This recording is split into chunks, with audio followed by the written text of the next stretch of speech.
welcome you all once again in the precious name of our Lord and Savior Jesus Christ, and it's good to see you all here. We are going to go into the Word of God. So, the topic that I'm going to speak today and this week and the next week is the healing touch of God. இந்த வாரமும் அடுத்த வாரமும் நாம் பேசக்கூடிய தலைப்பு என்னவென்றால் சுகமளிக்கும் தொடுதல். Our Lord is a healer. நம்முடைய தேவன் சுகம் தரும் தேவன். And he can, when we call upon him, he is the Lord who heals us, definitely. அவரை நாம் அழைக்கும் பொழுது அவர் நம்மை சுகமாக்குகிற தேவன். All human beings hate, almost all human beings hate sufferings. எல்லா மனுஷர்களும் அந்த துன்புறுத்தல்களை வெறுக்கிறவர்கள். But very few hate sin. ஆனால் சில பேர் மட்டும்தான் பாவத்தை வெறுக்கிறவர்கள். Majority of Christians hate suffering. பெரும்பாலான கிறிஸ்தவர்களுக்கு இந்த துன்புறுத்துதல் பிடிக்காது. But very few Christians hate sin. ஆனால் கொஞ்சம் கிறிஸ்தவர்கள் தான் பாவத்தை வெறுக்கிறவர்கள். Sin is so ugly. பாவம் என்பது மிகவும் அசிங்கமானது. No, for it is so ugly and it is also so offensive. அது மிகவும் அசிங்கமானது, அது மிகவும் தாக்குதலை கொண்டு வருகிறது. I need to die every day because Jesus said in Luke chapter 9 verse 23, then he said to them all, if anyone desires to come after me, let him deny himself and take up his cross daily and follow me. நான் ஒவ்வொரு நாளும் மரிக்க வேண்டும். ஏனென்றால் லூக்கா 9வது அதிகாரம் 23வது வசனத்திலே இயேசு நம்முடைய ஆண்டவர் இப்படியாக சொல்லுகிறார். லூக்கா 9:23, பின்பு அவர் எல்லாவரையும் நோக்கி, ஒருவன் என் பின்னே வர விரும்பினால் அவன் தன்னைத்தான் வெறுத்து தன் சிலுவையை சுமந்து அனுதினமும் எடுத்துக்கொண்டு என் பின்னே வர வேண்டும். So you can see that the sin is so ugly and so offensive that it needs to be actually put to death, killed every day. பாவமானது அவ்வளவு அசிங்கமானது, அது ஒவ்வொரு நாளும் அதை நாம் கொல்ல வேண்டும். Sin is so offensive, ugly and so offensive that the only remedy was the death of a infinitely divine worthy substitute who is God himself. பாவமானது அவ்வளோ அசிங்கமானது, அவ்வளோ தாக்குதலை கொண்டு வருகிறது. அதனால்தான் ஒரு எல்லாவற்றுக்கும் மேலான எல்லையற்ற தெய்வீகமான அந்த தேவனே வந்து மரிக்க வேண்டிய ஒரு நிலைமை வந்தது. And you can see that sin is so ugly and offensive. பாவமானது மிகவும் அசிங்கமாய் இருக்கிறது. That all human death, billions and billions of death are owed to one sin. எல்லா மரணங்களும் எவ்வளவு கோடிக்கணக்கான இந்த மனுஷர்கள் மரிக்கிற இந்த மரணம் எல்லாம் ஒரே பாவத்தினாலே வந்தது. Sin is so ugly and so offensive that the only actually just and proper response that you can actually result that you can have for sin is everlasting torment. பாவம் அவ்வளோ அசிங்கமானது, அவ்வளோ தாக்குதலை கொண்டு வருகிறது. அந்த பாவத்துக்கு பதிலாக அந்த பாவத்துடைய சம்பளமாக வெறும் அந்த பாதாளத்திலே அந்த நரகத்தில் தீதான் அதனுடைய சம்பளமாக இருக்கும். In Matthew chapter 18 and verse 21 to 25, he was saying about a parable of a unforgiving servant. Jesus was saying, மத்தேயு 18வது அதிகாரத்துல ஒரு மன்னிக்க கூடாத அந்த ஒரு வேலைக்காரனை குறித்து ஒரு உவமை இயேசு சொன்னார். And he was comparing it to the value of like 10,000 talents, which was like about 20 years worth of work. அதை எதுக்கு ஒப்பிட்டு பார்த்தார்கள் என்றால் ஒரு 10,000 தாலந்து, அதாவது 20 வருஷம் வேலையின் ஊதியத்திற்கு அவர் ஒப்பிட்டு பார்த்தார். And you can see that even our God the Father ordained the law which actually the Israelites had to abide for almost 1,500 years. நம்முடைய பிதாவாகிய தேவன் தன்னுடைய நியாயப்பிரமாணத்தை கொடுத்தார். 1500 வருஷங்கள் அந்த இஸ்ரவேல் ஜனங்கள், so that the whole world, everyone will now come to know that they are accountable to God through the law. Because of the failure they experienced because they were not able to observe the law. அதை பின்பற்றும் பொழுது இந்த உலகத்தில் இருக்கிற எல்லா ஜனங்களையும் அவரை கண்டு அவர்கள் தேவனுக்கு கீழ்ப்படிய வேண்டும் இந்த நியாயப்பிரமாணத்தின் மூலமாக என்று அறிய வேண்டும். ஏனென்றால் அதற்கு கீழ்ப்படியாமல் இருக்கிற நேரத்திலே பாவம் வருகிறது. So the need for salvation was taught to or given to all the people through 1,500 years of their turmoiling or toiling with keeping the law. அந்த நியாயப்பிரமாணத்தை கடைபிடிக்கிறதுக்காக 1500 வருஷம் இந்த ஜனங்கள் கஷ்டப்பட்டு கொண்டிருந்தார்கள். அதை பார்த்துதான் ரட்சிப்பினுடைய தேவை என்ன என்று அறிவதற்காக அந்த காரியம் நடந்தது. You can see that when for the birth of Jesus in Matthew chapter 1 and verse 21, an angel came and told to Joseph about the birth of Jesus. மத்தேயு 1வது அதிகாரம் 21வது வசனத்திலே நாம் பார்க்கிறோம், ஒரு தூதன் வந்து யோசேப்பிடம் இயேசுவின் பிறப்பை குறித்து சொன்னார். In Matthew chapter 1 verse 20, and she will bring forth a son, and you shall call his name Jesus, for he will save his people from their sins. மத்தேயு 1:21, அவள் ஒரு குமாரனை பெறுவாள், அவருக்கு இயேசு என்று பெயரிடுவாயாக, ஏனெனில் அவர் தமது ஜனங்களின் பாவங்களை நீக்கி அவர்களை ரட்சிப்பார் என்றார். So you can see here that there is one thing that is so prominent and that is so ugly and offensive, that the Lord should heal us of, and God should heal and he should save us from his sin. இப்பொழுது பாவம் என்கிற ஒரு காரியம் அவ்வளோ அருவருப்பானது, அவ்வளோ அசிங்கமானது, தாக்குதலுக்குரியதாக இருக்கிறது. அதனால தேவன் நமக்கு அதிலிருந்து விடுதலை, சுகத்தை தந்து நம்மளை சுகப்படுத்த வேண்டும். In 1 Peter chapter 2 verse 21 to 24, you can see here that Apostle Peter says, for to this you were called, because Christ also suffered for us, leaving us an example that you should follow his steps. 1 பேதுரு 2வது அதிகாரம் வசனம் 21 24 வரைக்கும் இந்த வசனம் இப்படியாக சொல்லுகிறது, இதற்காக நீங்கள் அழைக்கப்பட்டும் இருக்கிறீர்கள், ஏனெனில் கிறிஸ்துவும் உங்களுக்காய் பாடுபட்டு நீங்கள் தம்முடைய அடிச்சுவடுகளை தொடர்ந்து வரும்படி உங்களுக்கு மாதிரியை பின் வைத்து போனார். Now how he says this example is saying is, he starts with this saying in verse 18, servants be submissive to your masters with all fear. இதை எப்படி துவங்குகிறார் என்றால் 18வது வசனத்திலே, வேலைக்காரரே அதிக பயத்துடனே உங்கள் எஜமான்களுக்கு கீழ்ப்படிந்திருங்கள். Not only to the good and gentle but also to the harsh. நல்லவர்களுக்கும் சாந்த குணம் உள்ளவர்களுக்கும் மாத்திரமல்ல, முரட்டு குணம் உள்ளவர்களுக்கும் கீழ்ப்படிந்திருங்கள். Is it? Yes, that's what he starts saying, அப்படிதான் அவர் ஆரம்பிக்கிறார். For this is commendable if because of conscience towards God one endures grief, suffering wrongfully.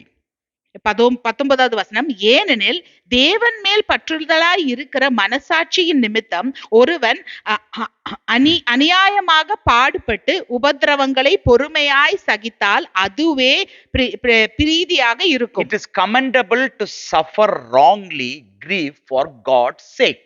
தேவனுக்காக நம்மளுக்கு இல்ல என்றால் கூட அந்த துன்பத்தை சகிக்கிறது தான் நல்லது. For what credit is it if when you are beaten for your faults you take it patiently? நீங்கள் குற்றம் செய்து அடிக்கப்படும் போது பொறுமையோடே சகித்தால் அதனால் என்ன கீர்த்தி உண்டு? But when you do good and suffer, if you take it patiently, that is commendable before God. நீங்கள் நன்மை செய்து பாடுபடும் போது பொறுமையோடே சகித்தால் அதுவே தேவனுக்கு முன்பாக பிரீதியாய் இருக்கும். Now from verse 21 he starts. Now what we read says, for to this you were called, because Christ also suffered for us, leaving us an example that you should follow his footsteps.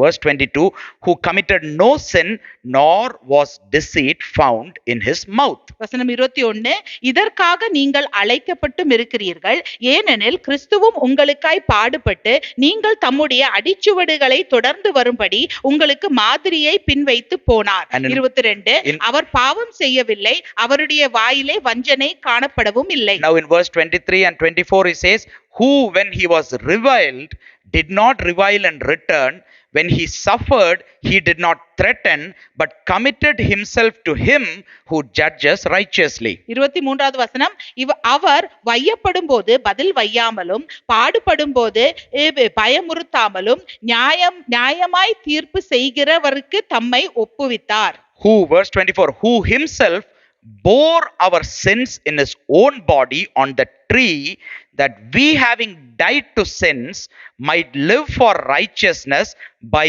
whose stripes you were healed. 24வது வசனம், நாம் பாவங்களுக்கு செத்து நீதிக்கு பிழைக்கும்படிக்கு அவர் தாமே தமது சரீரத்திலே நம்முடைய பாவங்களை சிலுவையின் மேல் சுமந்தார், அவருடைய தழும்புகளால் குணமானீர்கள்.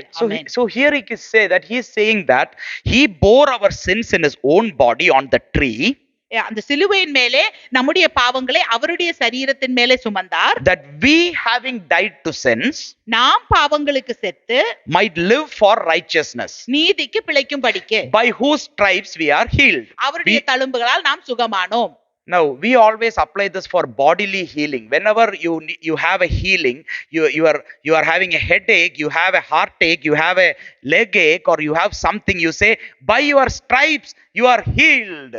நம்முடைய சரீர சுகத்திற்காக இதை நாம் சொல்லுவோம். நமக்கு தலை வலிக்கும் போது, நெஞ்சு வலிக்கும் போது, கால் வலிக்கும் போது, அப்பொழுது நாம சொல்லுவோம், ஆண்டவரே இயேசுவே உம்முடைய தழும்புகளால் நான் சுகமானேன் என்று. That is great. அது நல்லதுதான். I don't think anything wrong in that. அதுல ஒரு தவறுமே இல்லை. But he is now saying about the sin that is there in us. He is saying that you are healed by his stripes, the sin that is there in us. ஆனால் அவர் இங்கே பாவத்தை குறித்து சொல்லுகிறார். நமக்குள்ளே இருக்கிற பாவத்தை குறித்து அவர் சொல்லுகிறார். அந்த பாவம் அவருடைய தழும்புகளால குணமாகுகிறது என்று சொல்லுகிறார். That we having died to sin might live for righteousness, by whose stripes you were healed. நாம் பாவங்களுக்கு செத்து நீதிக்கு பிழைக்கும்படிக்கு அவருடைய தழும்புகளால நாம் குணமானோம் என்று. Day to day we need protection and healing from sin. ஒவ்வொரு நாளும் பாவத்திலிருந்து நமக்கு பாதுகாப்பும் சுகமும் தேவை. That's why you and me need to take up our cross daily and walk. அதனால்தான் ஒவ்வொரு நாளும் நம்முடைய சிலுவையை எடுத்து சுமந்து கொண்டு நாம் நடக்க வேண்டும். Because sin is in our heart. ஏனென்றால் பாவம் நம்முடைய இருதயத்துக்குள்ளே இருக்கிறது. When Jesus was so explicit in showing to all of his disciples and everyone about sin that is in the heart, ஆண்டவராகிய இயேசு கிறிஸ்து தன்னுடைய சீஷர்களுக்கு எல்லாம் எப்படி பாவம் நம்முடைய இருதயத்துக்குள்ளே இருந்தது என்று வெளிப்படையாக காட்டினார். In Matthew chapter 5 and verse 18 to 20, he say in Matthew chapter 5 verse 18 to 20, he's not 18 to 20, from 27 to 28, he says, you have heard, 27 and 28, he says, you have heard that it was said to those of old, you shall not commit adultery. மத்தேயு 5வது அதிகாரம் வசனம் 27, விபச்சாரம் செய்கிறவரை பார்த்து விபச்சாரம் செய்யாதிருப்பாயாக என்பது பூர்வத்தாருக்கு உரைக்கப்பட்டது என்று கேள்விப்பட்டிருக்கிறீர்கள். But in verse 8 he says, but if I say to you that whoever looks at a woman to lust for her has already committed adultery with her in his heart. 28வது வசனம், நான் உங்களுக்கு சொல்லுகிறேன், ஒரு ஸ்திரீயை இச்சையோடு பார்க்கிற ஏவனும் தன் இருதயத்தில் அவளோடே விபச்சாரம் செய்தாயிற்று. So he's saying, the Old Testament, everyone followed that. They're saying that you shall not commit adultery. But Jesus came and told that whoever has seen a woman in lust has already committed adultery in his heart. And he's now saying, you need to analyze and see that are you healed from the sin that is there in your heart? பழைய ஏற்பாட்டிலே விபச்சாரம் செய்யாதிருப்பாயாக என்ற அந்த கட்டளையை பார்த்திருக்கிறார்கள். ஆனால் இப்பொழுது இயேசு சொல்லுகிறார், உன்னுடைய இருதயத்திலே அந்த பெண்ணை இச்சையோடு கூட பார்த்தால் இருதயத்திலே ஏற்கனவே விபச்சாரம் செய்தாயிற்று என்று இயேசு சொல்லுகிறார். இயேசு சொல்லி கேட்கிறார், அந்த இருதயத்திலே இருக்கிற பாவத்திலிருந்து நீ குணமாய் விட்டாயா என்று கேட்கிறார். In Matthew chapter 15 and verse 18 to 20 he says, மத்தேயு 15வது அதிகாரம் வசனம் 18 20 வரைக்கும் இயேசு சொல்லுகிறார், but those things which proceed out of the mouth comes from the heart and they defile a man. வாயிலிருந்து புறப்படுகிறவைகள் இருதயத்தில் இருந்து புறப்பட்டு வரும், அவைகளே மனுஷனை தீட்டுப்படுத்தும். For out of the heart proceed evil thoughts, murders, adulteries, fornication, thefts, false witness, blasphemies. எப்படி எனில் இருதயத்திலிருந்து பொல்லாத சிந்தைகளும், கொலை பாதகங்களும், விபச்சாரங்களும், வேசித்தனங்களும், களவுகளும், பொய் சாட்சிகளும், தூஷணங்களும் புறப்பட்டு வரும். But these are the things which defile a man. இவைகள் மனுஷனை தீட்டுப்படுத்தும். Yes, God is in my heart, perfect. தேவன் என்னுடைய இருதயத்துல இருக்கிறார், நல்லது. Yes, fine. அது நல்லதுதான். But do you not know that sin is also in your heart? உங்களுக்கு தெரியாதா பாவமும் உங்களுடைய இருதயத்துக்குள்ளே இருக்கிறது என்று? In Mark chapter 7, மார்க் 7வது அதிகாரத்திலே from verse 21 to 23, வசனம் 21 23 வரைக்கும், for from within out of the heart of men proceed evil thoughts, adulteries, fornication, murders, thefts, covetousness, wickedness, deceit, lewdness, and evil eye, blasphemy, pride, foolishness, all these things come from within and defile a man. எப்படி எனில் மனுஷருடைய இருதயத்திற்குள் இருந்து பொல்லாத சிந்தைகளும் விபச்சாரங்களும் வேசித்தனங்களும் கொலை பாதகங்களும் களவுகளும் பொருளாசைகளும் துஷ்டத்தனங்களும் கபடமும் காம விகாரங்களும் வஞ்சனைகளும் தூஷணமும் பெருமையும் மதிகேடும் புறப்பட்டு வரும் பொல்லாங்கானவைகளாகிய இவைகள் எல்லாம்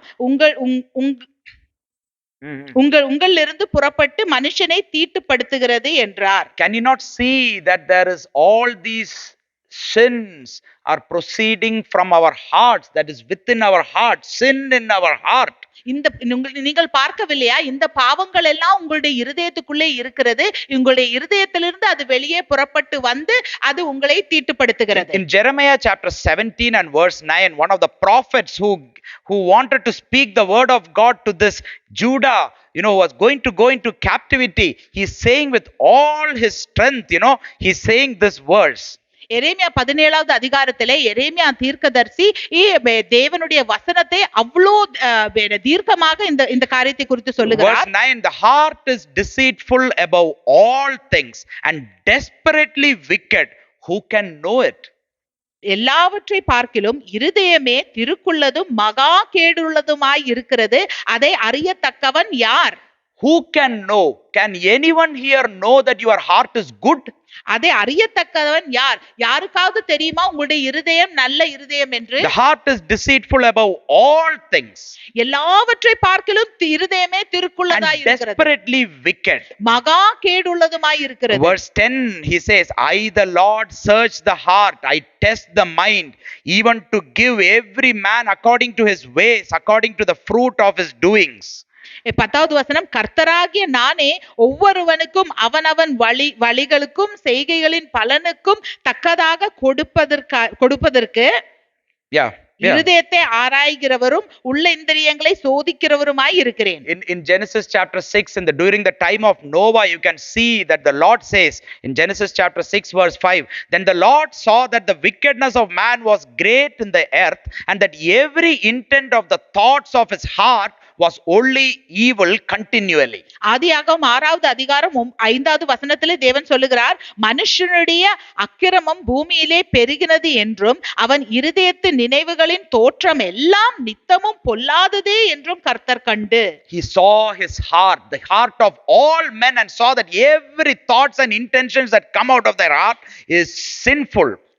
இந்த பூமியில் உள்ள சகல ஜனங்களுடைய இருதயத்தை பார்த்து தேவன் பார்த்தார், அவருடைய இருதயத்தின் நினைவுகளும் தோற்றம் எல்லாம் நித்தமும் பொல்லாததாய் இருக்கிறது என்று. In Matthew chapter 5 verse 21 and 22, here Jesus says, மத்தேயு 5வது அதிகாரம் வசனம் 21 22ல இயேசு சொல்லுகிறார், you have heard that it was said to those of old, you shall not murder, and whoever murders will be in danger of the judgment.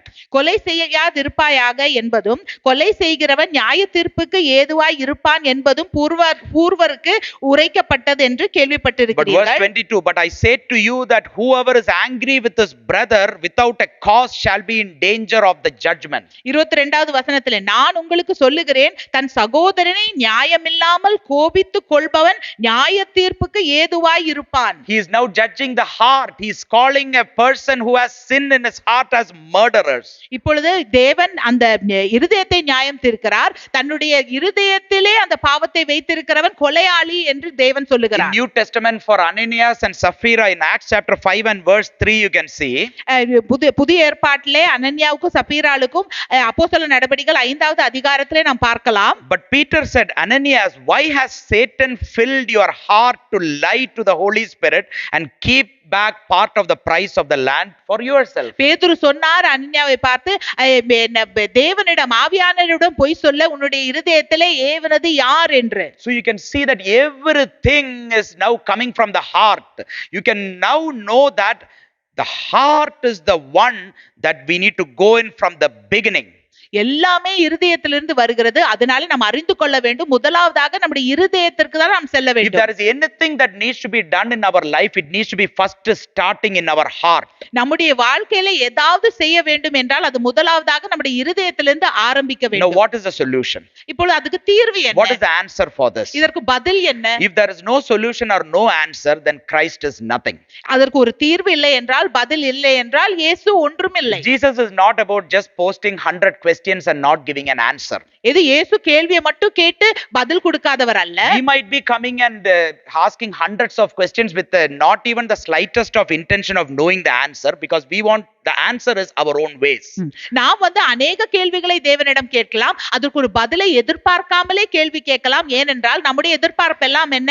என்னுடைய பதில் தான் தேவன் சொல்ல வேண்டும் என்று. That's why the Lord doesn't give an answer immediately. அதனால தான் உடனடியாக தேவன் பதில் சொல்வது இல்லை. He waits till he knows the seriousness of how much you are serious for an answer from him. அவர் தாமதப்படுத்துகிறார், ஏனென்றால் அவர் அறிய வேண்டும் நாம் எவ்வளவு அந்த பதிலுக்காக காத்திருக்கிறோம் என்று. If we have a sickness in our body, or if we are struggling financially or wealth, we want to be serious and we ask continually with passion for what we need. We wait for an answer. நம்முடைய உடம்பில ஒரு நோய் இருந்தால், இல்லை நமக்கு காசு பணம் ஏதாவது தேவை இருந்தால், நாம் சீரியஸாக அதற்காக ஜெபம் பண்ண வேண்டும், கேட்க வேண்டும். அப்பொழுதுதான் அந்த பதிலை தேவன் தருவார். But if you want an answer from the Lord for your heart, you need to wait for the answer. He sees your passion and desire. Unless you come to that state, he will not give you an answer. நம்முடைய இருதயத்துக்காக நாம் ஒரு கேள்வியை கேட்டால், தேவன் நம்முடைய பக்தி வைராகியத்தை பார்க்கிறார். நாம் எவ்வளவு அது தேவை என்று நினைத்து கேட்கிறோம் என்று பார்க்கிறார். அதற்கு ஏற்ற வண்ணமாக தான் அவர் அதற்கு பதில் தருவார். In Jeremiah chapter 17 and verse 14 here, prophet Jeremiah is now saying, எரேமியா 17வது அதிகாரம் 14வது வசனத்திலே எரேமியா சொல்லுகிறார், he is speaking to the Lord. அவர் தேவனிடம் பேசுகிறார். He is saying, heal me, O Lord, and I shall be healed. கர்த்தாவே என்னை குணமாக்கும், அப்பொழுது குணமாவேன். Save me and I shall be saved. என்னை ரட்சியும், அப்பொழுது ரட்சிக்கப்படுவேன். For you are my praise. தேவரீரே N Stuti. So here you can see that he is shouting, oh Lord, heal me and save me. He is not having a sickness. அவர் சொல்லுகிறார், கர்த்தாவே என்னை குணப்படுத்தும், என்னை ரட்சியும் என்று சொல்லி அவருக்கு ஒரு நோயும் இல்லை. He is not in the middle of armies or somewhere where he is going to be saved. He is in the middle of people whom Lord said that I am going to now bring calamity upon you. அவர் ஏதோ ஒரு சேனைக்கு நடுவுல இல்ல, யுத்தத்துக்கு நடுவுல இல்ல, ஆனா தேசத்துல அந்த ஜனங்களுக்கு மத்தியில இருக்கிறார். நான் உங்கள் மேல் தண்டனை கொண்டு வர போகிறேன் என்று சொன்ன அந்த ஜனங்களுக்கு மத்தியில அவர் இருக்கிறார். Now Jeremiah is personally crying out to the Lord for himself, not for the whole land. He is shouting for himself and saying, heal me, O Lord, save me, O Lord. எரேமியா தனிப்பட்ட விதமாக அவருக்காக, அந்த தேசத்துக்காகவோ ஜனங்களுக்காகவோ அல்ல, அவருக்காக அவர் சொல்லுகிறார், தேவனே கர்த்தாவே என்னை குணமாக்கும், என்னை ரட்சியும் என்று. Jeremiah was a prophet and he was speaking to the people of Judah, land of Judah. எரேமியா ஒரு தீர்க்கதரிசி, அவர் அந்த யூதா தேசத்தாரிடம் பேசினார். Now the situation of these people were, அந்த ஜனங்களின் நிலைமை என்னவென்றால், they were going from bad to worse.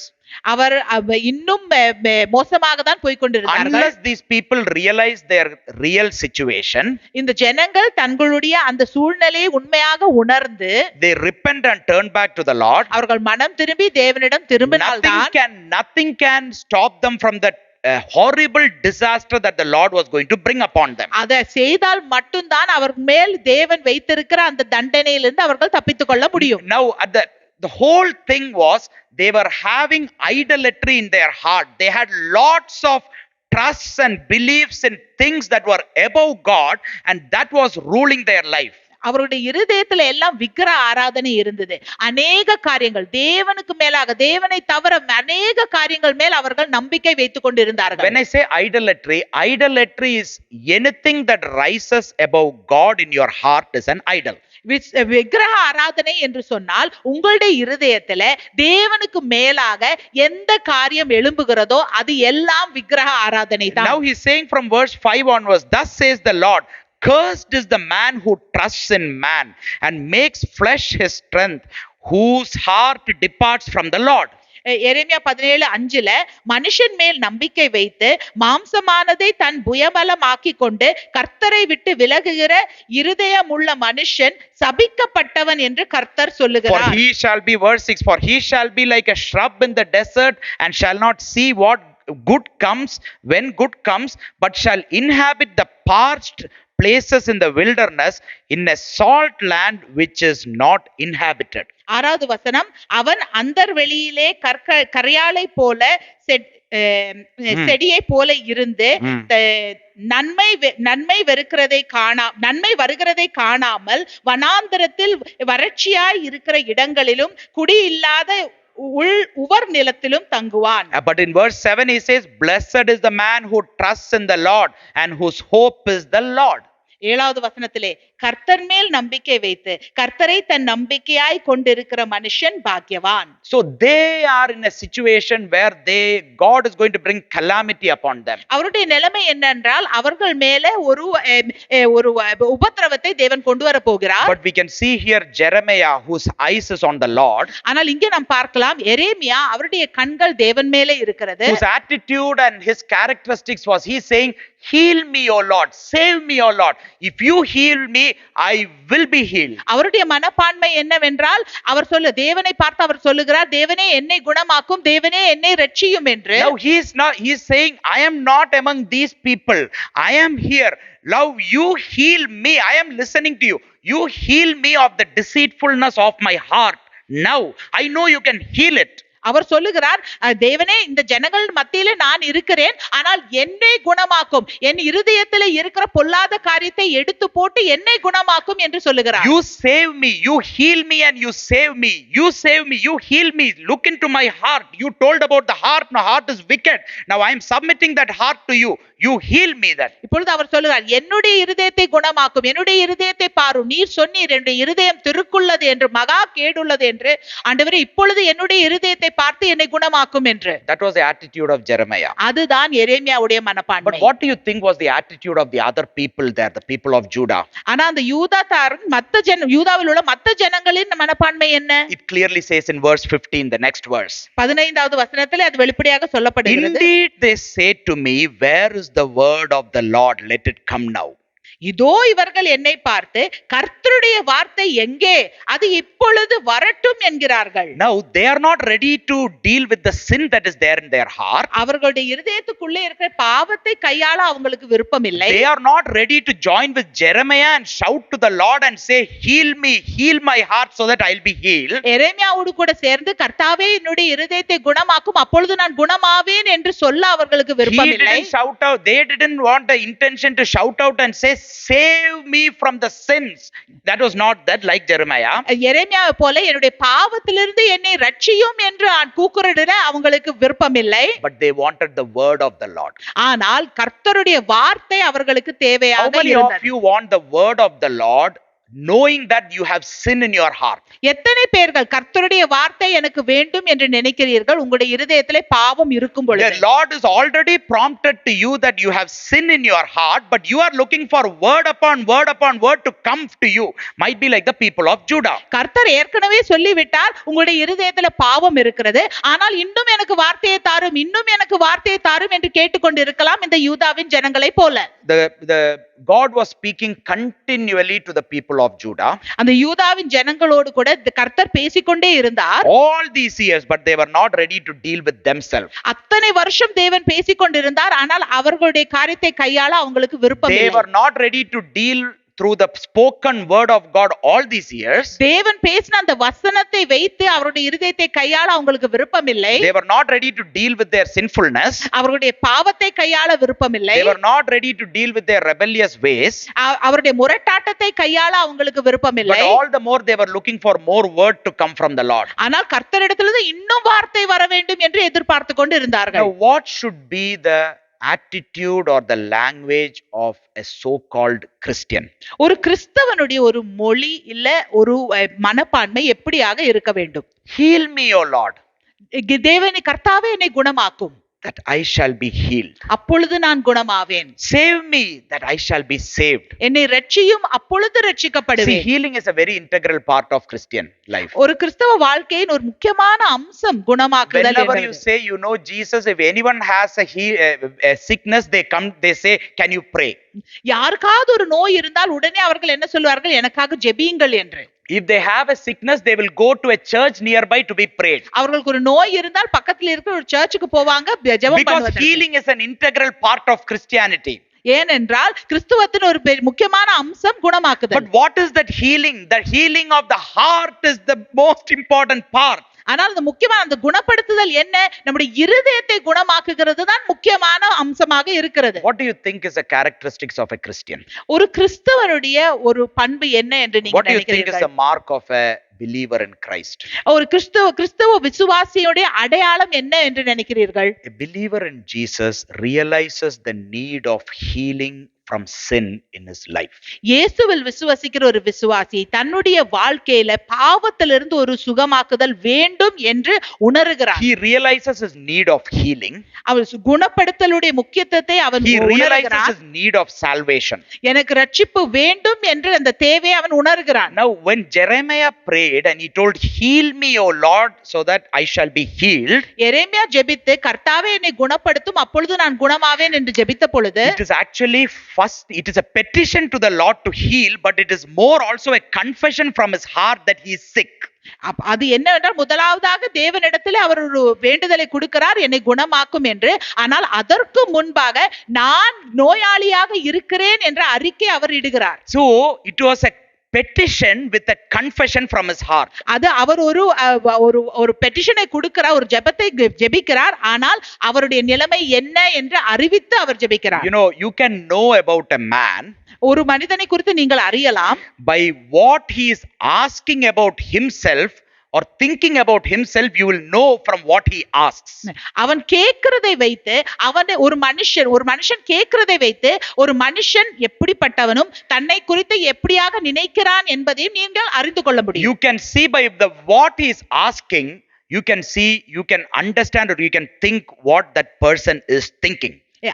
அவன் என்ன கேட்கிறானோ அதை வைத்து நாம் கண்டுபிடிக்கலாம் தன்னை குறித்து அவன் என்ன நினைக்கிறான் என்று. If you are praying for healing and you are saying, "Heal me, O Lord, from the sickness that is there in my heart, that is the sickness of sin," then you know that you are asking a petition, but it will show more about you. The Lord will understand who you are.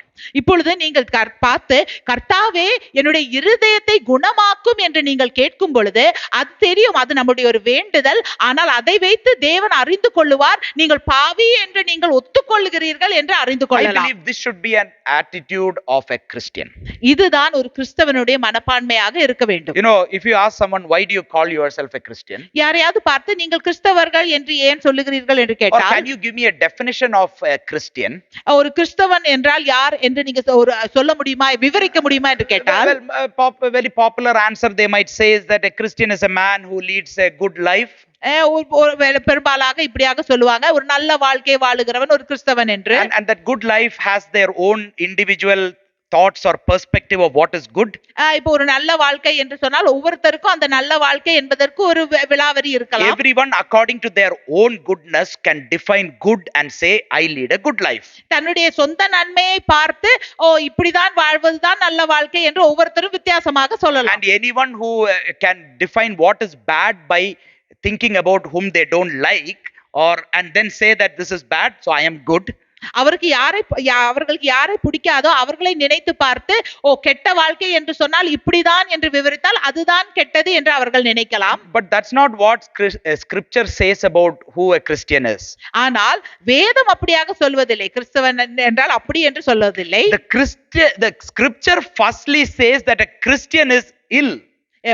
வேதம் என்ன சொல்லுகிறது? ஒரு கிறிஸ்தவன் ஒரு நோயாளி என்று. He has diseases. அவனுக்கு நோய்கள் இருக்கிறது என்று. He has terrible illnesses. அவனுக்கு பயங்கரமான நோய்கள் இருக்கிறது. Now I wanted to read one of John Wesley, one of the greatest evangelists, you know, in a Sunday morning prayer. This is what he prays, you know, in his congregation. He says, "Almighty and most merciful God, we have erred and strayed away from thy ways like lost sheep." John Wesley ஒரு பெரிய தேவனுடைய மனிதன். எல்லா நாளும் அவருடைய Sunday morning பிரேயர்ல சர்ச்ல இப்படியாக ஜெபிப்பார்கள். இரக்கமுள்ள எங்கள் வல்லமையான தகப்பனே, நாங்கள் தவறு செய்திருக்கிறோம், தொலைந்து போன ஆட்டை போல உம்முடைய வழியிலிருந்து நாங்கள் விலகி போயிருக்கிறோம். We have followed too much the devices and desires of our own heart. எங்களுடைய இருதயத்தின் விருப்பங்களையும் வழிகளையும் நாங்கள் நல்லா பின்பற்றி We இருக்கிறோம். have offended against thy holy laws. உங்களுடைய தெய்வீகமான கட்டளைகளை நாங்கள் உடைத்திருக்கிறோம், We பின்பற்றவில்லை. have left undone those things which we ought to have done. நாங்கள் செய்ய வேண்டிய காரியங்களை நாங்கள் செய்யாமல் போயிருக்கிறோம். And there is no health in us. எங்களுக்குள்ளே எந்த ஒரு பலனும் இல்லை, சுகமும் இல்லை. But thou, O Lord, have mercy upon us, miserable offenders. ஆனால் தேவனே எங்கள் மேல இரக்கம் கொள்ளும், தவறு செய்து எங்கள் மேல் இரக்கமாயிரும். Spare thou them, O God, who confess their faults. தங்களுடைய தவறுகளை அறிக்கை செய்கிற அந்த ஜனங்கள் மேல் இரக்கமாயிரும். Restore thou them that are penitent. யாரெல்லாம் மனம் திரும்புகிறார்களோ அவர்களை நீங்கள் மறுபடியுமாக நிலை கொண்டு வரும். According to thy promises declared unto mankind in Christ Jesus the Lord. கிறிஸ்து இயேசுவுக்குள்ளே நீங்கள் என்னெல்லாம் வாக்குத்தத்தங்கள் கொடுத்திருக்கிறீரோ அதன்படி. And grant, O most merciful Father, for his sake, இரக்கமுள்ள தகப்பனே இயேசுவுக்காக, that we may hereafter live a godly, righteous and sober life to the glory of thy holy name. Amen. அப்பொழுது நாங்கள் தெய்வீகமாகவும் நீதியான ஒரு சரியான வாழ்க்கையை வாழுவோம் உம்முடைய மகிமைக்கென்று. ஆமென். A person, a Christian, is a man who firstly identifies and knows that he has an illness. ஒரு கிறிஸ்தவன் யார் என்றால் தான் ஒரு நோயாளி, தனக்கு ஒரு நோய் இருக்கு என்பதை உணர்கிறவன் தான் கிறிஸ்தவன். That's why Jesus didn't like the Pharisees and the Sadducees. அதனாலதான் இயேசு அந்த பரிசேயரையும் சதுசேயரையும் வெறுத்தார். That's why Jesus liked the tax collectors who came to him. அதனாலதான் இந்த டாக்ஸ் கலெக்டர்ஸை இயேசு நேசித்தார். That's why Jesus liked his disciples so much. அதனாலதான் தன்னுடைய சீஷர்களை மிகவும் நேசித்தார். Because they identified and knew that they were ill. ஏனென்றால் அவர்கள் அறிந்து கொண்டார், உணர்ந்து கொண்டார் அவர்கள் நோயாளிகள் என்று.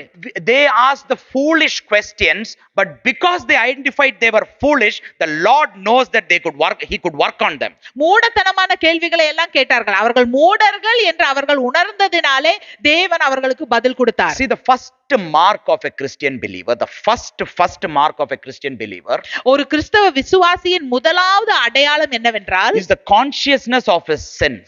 தன்னுடைய பாவத்தின் உணர்வு. That means he will identify that he has sin in his heart. அவன் அடையாளம் கண்டு கொள்வான் தன்னுடைய இருதயத்திலே பாவம் இருக்கிறது. It is not whether outward, however you are sitting, I am here preaching, nothing.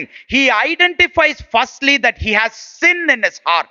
வெளிப்படையாக நான் இப்படியாக இருக்கிறேன், இந்த இடத்துல இருக்கிறேன் என்பது அல்ல, ஆனால் தன்னுடைய இருதயத்துக்குள்ளே பாவம் இருக்கிறது என்று உணர்ந்து கொள்வான். See, there are many people who can actually act or be according to certain laws. The Israelites did it really well.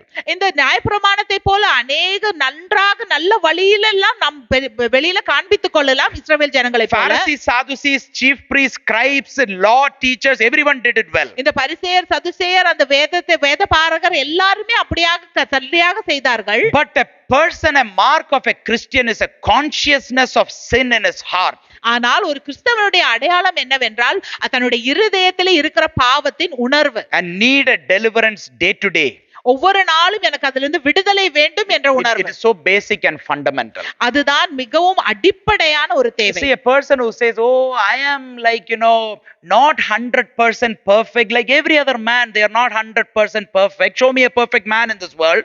ஏதோ இப்ப ஒரு மனுஷன் சொல்லுகிறான், யாருமே சரியானவர்கள் இல்லை, 100% யாரும் சரியில்லை, யார் அப்படி சரியாக இருக்கிறார் என்று காண்பீங்களே என்று கேட்டால், and put and justifies and gives excuses and gives justification and reasons and causes for his actions.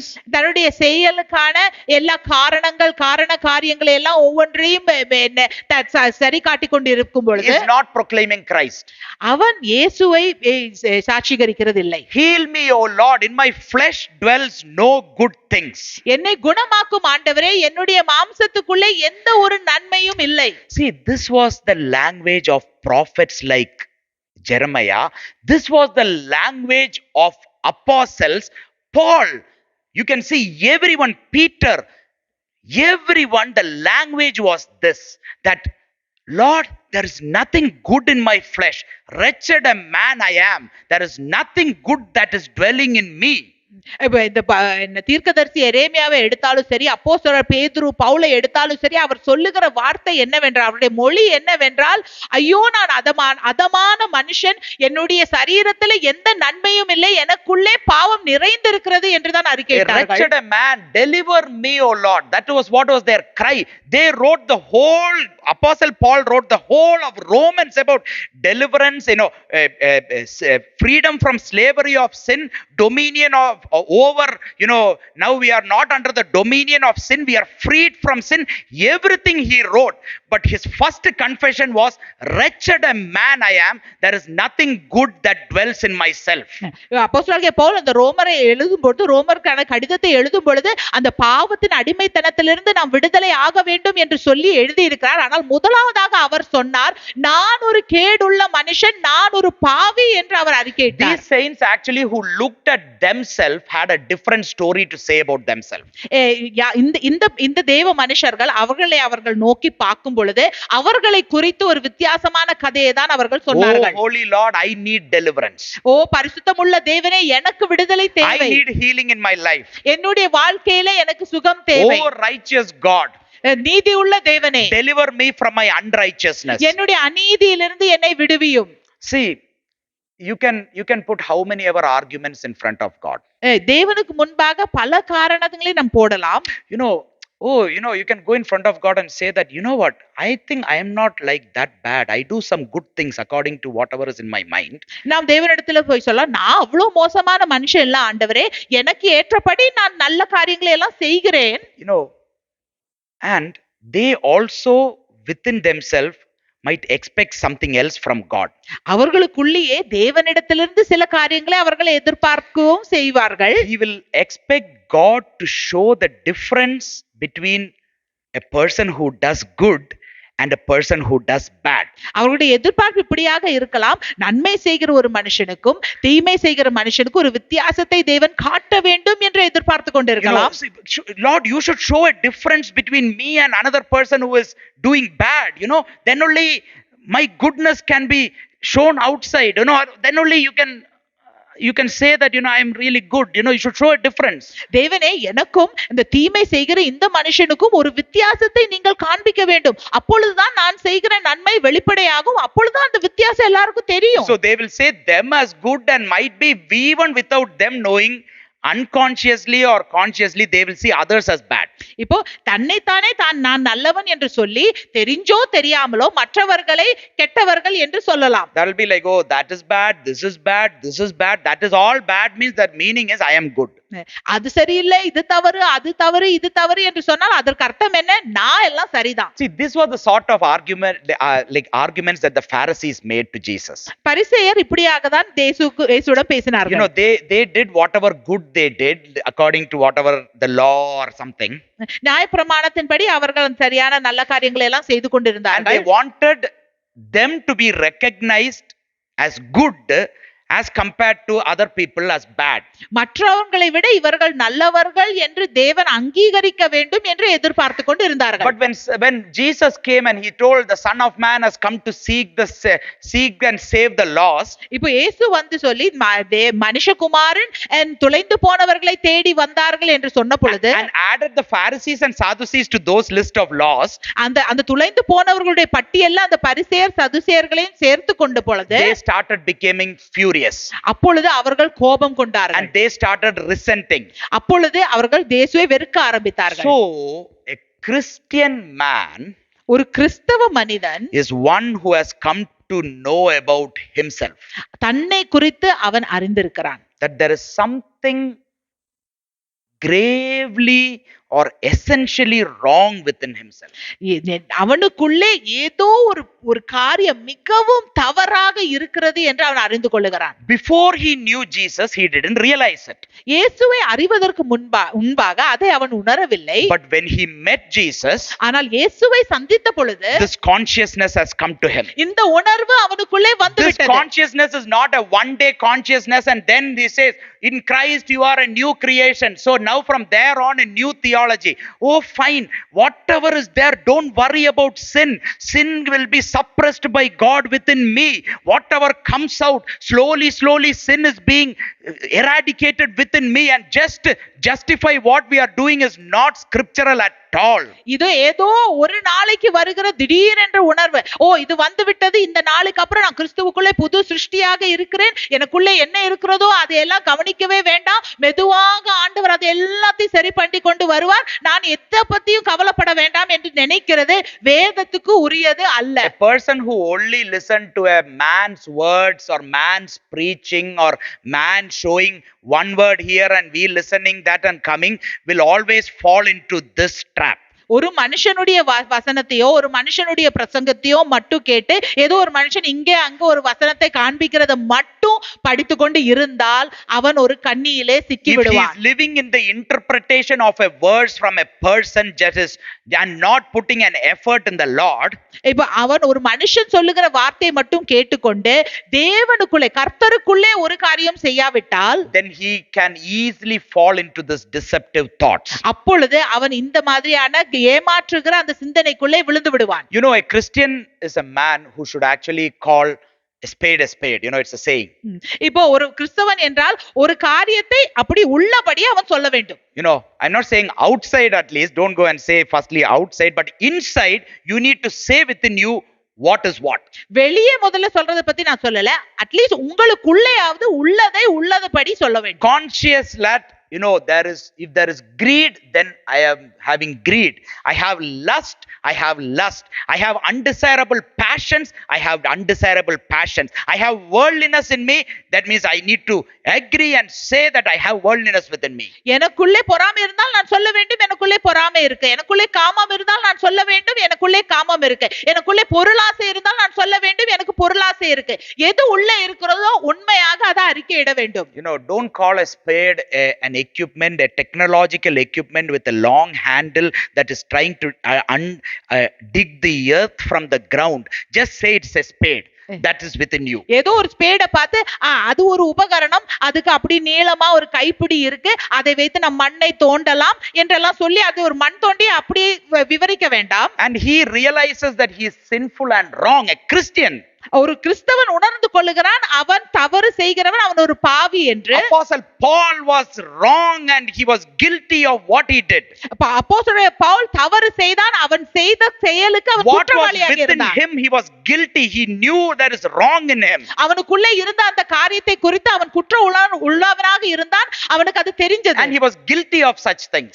அந்த காரியத்தை குறித்து அவன் தவறு செய்திருக்கிறான். But then he doesn't stop there. ஆனால் அவன் அங்கே நிற்கவில்லை. There are lots of Christians and others who admit that they have done wrong. பல கிறிஸ்தவர்கள் ஆமா நான் தவறு செய்திருக்கிறேன் என்று ஒத்துக்கொள்ளுகிறார்கள். They are guilty of wrongdoing, sin.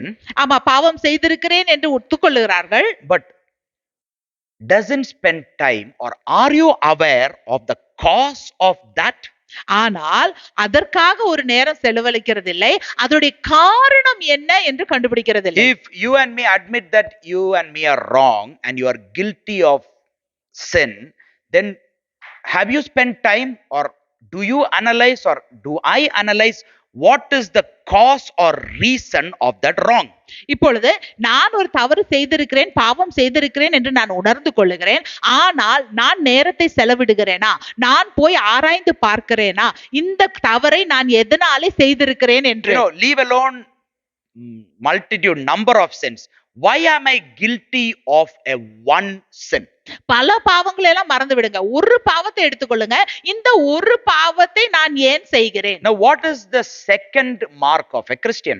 ஒரு கிறிஸ்தவனுடைய இரண்டாவது அடையாளம் என்ன? A Christian is the one who realizes that he is guilty of sin. ஒரு கிறிஸ்தவன் யாரு? தான் பாவி என்று உணர்ந்து கொள்ளுகிறான். Because there is sin in him, in his heart. ஏனென்றால் அவனுக்குள்ளே அவனுடைய இருதயத்துக்குள்ளே பாவம் இருக்கிறது. He occasionally might be doing wrong things. சில வேளைகள்ல அவன் தவறு செய்து கொண்டிருக்கலாம். Because he is wrong. ஏனென்றால் அவன் தவறானவன். There is sin inside him. அவனுக்குள்ளே பாவம் இருக்கிறது. You know that we are all godly children and we only occasionally do wrong. உங்களுக்கு தெரியுமா, நாம எல்லாம் தேவனுடைய பிள்ளைகள், நாம எப்பொழுதெல்லாம் எப்பப்பாவது தான் தவறு செய்கிறோம். Or might be you are doing continually sinning. இல்லை, நீங்கள் செய்து கொண்டே இருக்கலாம்.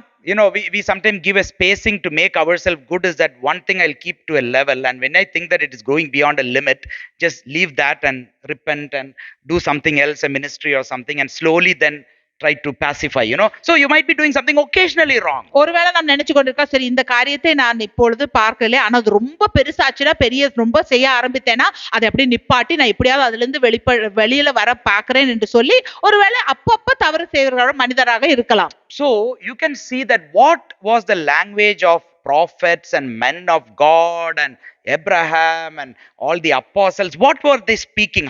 What was their characteristic, attitude, language of being a Christian? அந்த ஆபிரகாமை எடுத்து பார்த்தால், தீர்க்கதரிசிகளை எடுத்து பார்த்தால், அப்போஸ்தலர்களை எடுத்து பார்த்தால், அவர்களுடைய அந்த மொழி, அவர்களுடைய பாஷை, அவர்களுடைய மனப்பான்மை என்னவா இருந்தது? There is a sin right inside, in the center, in my heart. என்னுடைய இருதயத்தின் மத்தியில நடு மையத்துல ஒரு பாவம் இருக்கிறது. And now he realizes that he is not as holy as how the Son of God, the Son of Man walked in this earth. He is not able to walk like that. இப்பொழுது அவன் உணர்ந்து கொள்கிறான், தேவகுமாரன், மனுஷகுமாரன் எப்படி இந்த பூமியில நடந்தாரோ அப்படி நான் பரிசுத்தமாக என்னால நடக்க முடியவில்லை. He is not able to walk holy as Jesus. இயேசுவை போல பரிசுத்தமாக அவனால நடக்க முடியவில்லை. Now he realizes that he is not holy. அவன் உணர்ந்து கொள்ளுகிறான், நான் பரிசுத்தமானவன் அல்ல என்று. But he also realizes that he is diseased. ஆனால் அவன் இதையும் உணர்ந்து கொள்ளுகிறான், அவன் ஒரு நோயாளி என்று. He is ill. அவன் நோய்வாய்ப்பட்டிருக்கிறான் என்று. அவன் நோயாளியாக இருக்கிறான். He is sick in his heart, he is ill in his heart, he is diseased in his heart. அவனுடைய இருதயத்தில் அவன் நோயாளியாக இருக்கிறான், இருதயத்தில் சுகம் இல்லாமல் இருக்கிறான். He is now seeing that he is not as holy as the great men of God who walked in this earth, like as mentioned in the Bible or many other examples. இந்த வேதத்திலே சொல்லப்பட்டது பிரகாரம் இல்லை, வெளியில பார்க்கிறது அந்த பரிசுத்தவான்களை போல அவனால பரிசுத்தமாக இருக்க முடியவில்லை, வாழ முடியல என்று உணர்கிறான். Now when he is now in his life, he is now thinking, what is the reason of all these things? இப்பொழுது அவனுடைய வாழ்க்கையில் அவன் நினைக்கிறான், இதற்கான காரணம் என்ன? Where does these things come in me? இதெல்லாம் எனக்குள்ளே எங்கிருந்து வருகிறது? My imaginations, my anxiety, என்னுடைய எண்ணங்கள், என்னுடைய நினைவுகள், my frustrations, என்னுடைய கோபங்கள், my desires, என்னுடைய ஆசைகள், my greed, என்னுடைய பொருளாசை, my lust, என்னுடைய காமம், adulteress, வேசித்தனம், fornicators, வேசித்தனம், backbiting, புறங்கூறுதல், jealousy, பொறாமை, resentment, கோபம், etc. Where does it come from in me that I am now showing it out? இதெல்லாம் எனக்குள்ள இருந்து எங்கிருந்து வருகிறது? இத நான் எப்படி வெளியில காட்டுகிறேன்? Romans chapter 1 gives a big list of unrighteous acts. Everyone, no one can escape it unless you let Jesus into your heart to heal you. ரோமர் 1வது அதிகாரத்திலே அந்த அநீதியான செயல்கள் விவரிக்கப்பட்டிருக்கிறது. அதுல இருந்து யாராலையும் தப்பித்துக் கொள்ள முடியாது. ஆண்டவராகிய இயேசு கிறிஸ்துவை உள்ளே விட்டால் மட்டும்தான் அதிலிருந்து இருந்து நாம் விடுபட முடியும். Since we have rown so much into the water, let us read it, okay? நாம் இவ்வளவு தூரம் தண்ணீருக்குள்ள போனதுனால நாம் படித்து விடுவோம். And you can see here in Romans chapter 1, he says in verse 29 onwards, being filled with all unrighteousness, sexual immorality, wickedness, covetousness, maliciousness, full of envy, murder, strife, deceit, evil-mindedness, they are whisperers, backbiters, haters of God, violent, proud, boasters, inventors of evil things, disobedient to parents, undiscerning, untrustworthy, unloving, unforgiving, unmerciful, who knowing the righteous judgment of God, that those who practice such things are deserving of death. ரோமர் 1வது அதிகாரம் 29வது வசனத்திலிருந்து, அவர்கள் சகலவித அநியாயத்தினாலும், வேசித்தனத்தினாலும், துரோகத்தினாலும், பொருளாசையினாலும், குரோதத்தினாலும் நிறைப்பட்டு, பெருமையினாலும், கொலையினாலும், வாக்குவாதத்தினாலும், வஞ்சகத்தினாலும், வன்மையினாலும் நிறைந்தவர்களாய் புறங்கூறுதல்களையும் அவதூறுகளை பண்ணுகிறவர்களாயும், தேவ பகைஞராயும், துரோகம் பண்ணுகிறவர்களாயும், அகந்தை உள்ளவர்களாயும், வீம்புக்காரராகியும், பொல்லாதவைகளை யோசிக்கிற பிணைக்கிறவர்களுமாய் பெருகு கீழ்ப்படியாதவர்களாய் இருக்கிறார். Either she needs to change her glass Yeah. or she needs to learn more Tamil more. Okay, something. I need to learn more Okay, Tamil. now in Galatians chapter 5, she again says, from verse 19 onwards, now the works of the flesh are evident, which are adultery, fornication, uncleanness, lewdness, idolatry, sorcery, hatred, contentions, jealousies, outburst of wrath, self ambitions, dissensions, heresies, envy, murders, drunkenness, revelries, and like of which I tell you beforehand. கலாத்தியர் 5:19 மாம்சத்தின் கிரியைகள் வெளியரங்கமாகிறது என்ன என்றால் அவையானவை விபச்சாரம், வேசித்தனம், அசுத்தம், காமவிகாரம், விக்கிர ஆராதனை, பில்லி சூனியம், பகைகள், விரோதங்கள், வைராக்கியங்கள், கோபங்கள், சண்டைகள், பிரிவினைகள், மார்க்க பேதங்கள், பெருமைகள், கொலைகள், வெறிகள், களியாட்டங்கள் முதலானவைகளே.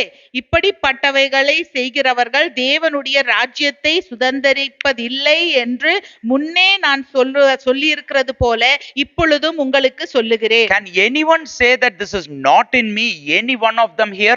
இதுல ஒன்று கூட எனக்குள்ளே இல்லை என்று யாராவது சொல்ல முடியுமா? Not now, later on you say, okay? இப்பொழுது சொல்ல வேண்டாம், பின்பு சொல்லுங்க. But there is, you and me know that there is something that is rotten in me. உங்களுக்கும் எனக்கும் தெரியும் எனக்குள்ளே ஏதோ அழுகின ஒரு காரியம் இருக்கிறது என்று. Why am I having an inclination towards frustrations, anxiety, depression? These all, inclusive. எனக்குள்ளே இந்த சோர்வு ஏன் வருகிறது, இந்த ஒரு கோபம் ஏன் வருகிறது, வெறுப்பு ஏன் வருகிறது? I have a pleasure, even though I don't want to do that, I have a pleasure in just having outbursting in these things. இது எனக்கு விருப்பம் இல்லைன்னா கூட அதை செய்வதில் எனக்கு ஏதோ ஒரு இன்பம் கிடைக்கிறது. And then guilty afterwards. அதை செய்து விட்டு அப்புறம் நான் குற்ற உணர்வோடு கூட இருக்கிறேன். You know what? The sin in our heart is a disease. நம்முடைய இருதயத்துக்குள்ளே இருக்கிற பாவம் அது ஒரு நோய். Which drags us. அது நம்மை இழுத்து கொள்ளுகிறது. Paralyzes us. அது நம்மை சோர்ந்து போக செய்கிறது. And you know what? Everything that we read now are symptoms of that disease. நாம் படித்த காரியங்கள் எல்லாம் அந்த நோய் வெளிப்படையாக காண்பிக்கிற சில காரியங்கள். If you have some disease in you, it is going to be shown out as a symptom. இப்போ நமக்குள்ள ஒரு நோய் இருக்குதுன்னா அது வெளியில ஏதோ ஒரு காரியத்தை பிரதிபலிக்கும். Everything that we read in Romans 1, everything that we read in Galatians, everything else you are going to read in the works of flesh or whatever it is all throughout the Bible are symptoms that are going to be shown through us, now pointing that there is a disease in you.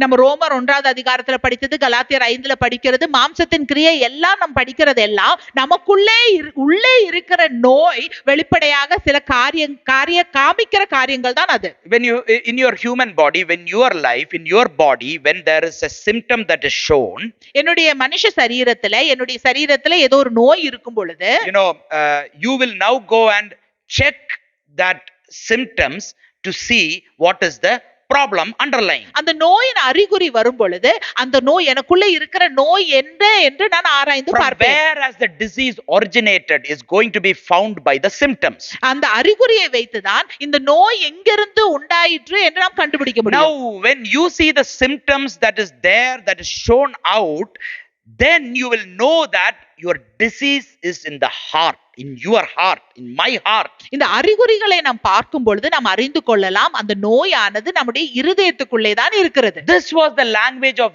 every man of God in the Bible. தேவ மனுஷருடைய, இந்த வேதத்தில் உள்ள எல்லா தேவ மனிதர்களுடைய மொழி இதாக தான் இருந்தது. They all said, I am in pain. அவர்கள் ஒவ்வொருத்தரும் சொன்னார், நான் வேதனையோடு கூட இருக்கிறேன். I am troubled. எனக்கு சோதனை இருக்கிறது. Because of the disease that is there in me. ஏனென்றால் எனக்குள்ளே இருக்கிற நோய் நிமித்தம். All things of life. ஜீவனத்தின் எல்லா காரியங்களும். Whether it be your misery, அது நம்முடைய சோகமாக இருக்கலாம், whether it be your frustrations, நம்முடைய கோபங்களாக whether இருக்கலாம், it be your anxiety, நம்முடைய anxietyயாக whether it be your depression, நம்முடைய அழுத்தமாக whether இருக்கலாம், it be your untrustworthiness, நம்முடைய நம்பிக்கையின்மையாக இருக்கலாம், unfaithfulness, நம்முடைய உண்மை அல்லாத பிரவர்த்தனையாக இருக்கலாம். It all goes back to one disease, which is the disease of sin in your and my heart. அதுக்கெல்லாம் மூல காரணம் ஒன்றுதான், உங்களுடைய என்னுடைய இருதயத்துல இருக்கிற அந்த நோய், பாவம். We might blame that it is because of the sin in others. நாம் சொல்லலாம், இல்ல அது மற்றவர்களுக்குள்ளே இருக்கிற பாவத்தினாலதான் We என்று. might say that it is wrong because of the situations that are surrounding. என்னை சுற்றிலும் இருக்கிற சூழ்நிலைகள்னாலதான் என்று சொல்லலாம். We might say or find excuses and justification through others. மற்றவர்களை கொண்டு நாம் அதை நியாயீகரிக்க பார்க்கலாம். Whatever we try to hide, நாம் எதையெல்லாம் மறைக்க பார்த்தாலும், a mark of a Christian is he realizes that he has inherited it from someone, that disease within him. அந்த ஒரு கிறிஸ்தவனுடைய அடையாளம் என்ன என்றால், நமக்குள்ளே இருக்கிற அந்த நோயை நான் வேற எங்கிருந்தோ பெற்றுக்கொண்டேன். I was born in sin in my mother's womb. என்னுடைய தாயின் கர்ப்பத்திலே நான் பாவத்திலே உண்டாக்கப்பட்டேன். Now what you and me did was we allowed that disease to grow in our heart. இப்ப நீங்களும் நானும் என்ன செய்தோம்? அந்த நோய் நம்முடைய இருதயத்துக்குள்ளே வளர அனுமதித்தோம். We just justified the symptoms, we blamed others for the symptoms, we blamed the situation for the symptoms, we tried to only do a symptom alone medicine. அந்த அறிகுறிகளை மட்டும் நாம நியாயீகரிக்க பார்த்தோம். அதை நான் இதனாலதான் செய்தேன், நான் சூழ்நிலையினாலதான் செய்தேன் என்று சொல்லி அந்த அறிகுறிகளை மறைத்து அதற்கு மட்டும் சிகிச்சை Symptom செய்தோம். after symptom came, you and me justified that this is because of that, this, and made the whole world our enemies, but we have not dealt with the disease. அறிகுறிக்கு மேல் அறிகுறி வந்தது, இது இதனாலதான் வந்தது, அதனாலதான் வந்தது என்று இந்த உலகத்தை பூரா நாம் குற்றம் தீர்த்தோம். ஆனால் அந்த நோயை நாம் கையாளவில்லை. If you have a headache and you're always having headache, and if you just keeping eating paracetamol, then this is how your Christian life also you might be thinking. Whenever I have a frustration, go and read a word of God. God conveyed me. Oh, the service was great because I had a paracetamol for my fever or my headache, but the disease is not dealt with. It will come up later. எனக்கு தலைவலி வந்துட்டு இருந்தா ஒவ்வொரு தடையும் தலைவலி வரும்போது நான் paracetamol சாப்பிடுகிறேன். ஆனால் அது என்ன என்று நான் பார்ப்பதில்லை. நான் அதே போலதான் நாம் அறிகுறிகளை நாம் சிகிச்சை செய்து கொண்டு இருக்கிறோம். நான் வந்தேன், ஓ சர்வீஸ் அருமையாக இருந்தது, ஒரு வசனம் எனக்கு கிடைச்சது அப்படின்னு சொல்லி சந்தோஷமாக போகிறோம். ஆனா அந்த பிரச்சனை மறுபடியும் வரும். ஏனென்றால் அந்த நோயை நாம் கையாளவில்லை. In a way I am also tempted in giving a service like that. எனக்கும் ஒரு இப்படி ஒரு ஆசை, அந்த மாதிரி ஒரு சர்வீஸ் நான் செய்யணும்னு. If someone comes with headache, as long as his headache is healed, he is happy. He is not bothered about his disease. If his disease is pointed, he will go back sad. ஏதோ ஒரு ஆள் ஒரு தலைவலியோடு கூட வந்தா அந்த தலைவலி குணமாச்சுன்னா அவங்களுக்கு சந்தோஷம். ஆனா அந்த உள்ள இருக்கிற நோயை பத்தி நான் சொன்னா அவன் சோகமாக தான் திரும்பி போவான். Then there needs to be a bigger dealing to be done. அப்பொழுது ஒரு பெரிசான ஒரு விதத்துல கையாள வேண்டும். But if there is sin in your heart and the disease is there, you miss today, tomorrow or next year or somehow it is going to reveal itself out. இப்பொழுது நம்முடைய இருதயத்துல அந்த பாவம் இருந்தால், இன்றைக்கு அதை கையாளாமல் விட்டோம் என்றால் நாளைக்கோ அடுத்த மாசமோ அடுத்த வருஷமோ அது மறுபடியும் அதோட அறிகுறியை காண்பிக்கும். That's why Jeremiah wanted to say, heal me O Lord that I shall be healed. அதனால தான் எரேமியா சொன்னார், கர்த்தாவே என்னை குணமாக்கும், அப்பொழுது நான் குணமாகுவேன் என்று. So the first mark of a Christian is now he will realize that there is sin in his heart. ஒரு கிறிஸ்தவனுடைய முதல் அடையாளம் என்னவென்றால் அவன் தெளிவாக உணர்ந்து கொள்வான் அவனுடைய இருதயத்தில் பாவம் உண்டென்று. And he will now, the second mark is now he will go to the root of what sin is. இப்ப இரண்டாவது அடையாளம் என்ன என்றால் தன்னுடைய இருதயத்தில் இருக்கிற பாவத்துடைய வேருக்கு அவன் செல்லுவான். But then what else a Christian will do further? அதுக்கு மேலாக ஒரு கிறிஸ்தவன் என்ன செய்வான்? He realizes that he is ill. அவன் உணர்ந்து கொள்கிறான் அவன் நோயாளி என்று. He realizes that he is diseased and ill right from the core of his heart.